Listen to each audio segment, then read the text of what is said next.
Les États-Unis annoncent l'arrestation et l'exfiltration du président vénézuélien Nicolás Maduro. Pour Donald Trump, le Venezuela serait au cœur du trafic de drogue vers les États-Unis. Mais les données disponibles nuancent fortement le récit. Première drogue en cause, le fentanyl. C'est aujourd'hui la principale cause de décès par overdose aux États-Unis et au Canada. Mais le fentanyl ne vient pas du Venezuela.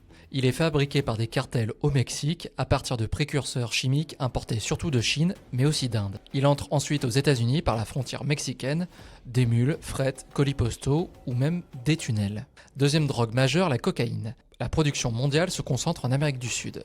67% en Colombie, 25% au Pérou et 8% en Bolivie. Et pour l'acheminement, deux routes principales existent. La plus utilisée passe par le Pacifique via l'Équateur puis le Mexique, soit 60 à 70% des flux. La seconde passe par les Caraïbes, elle est aujourd'hui minoritaire à moins de 25% des flux. C'est sur cette route que le Venezuela intervient, comme pays de transit et non comme producteur. Ainsi, le Venezuela, s'il n'est pas complètement exempt de toute responsabilité, n'est pas la source majeure des problèmes causés par la drogue aux États-Unis, comme le laisse entendre Donald Trump.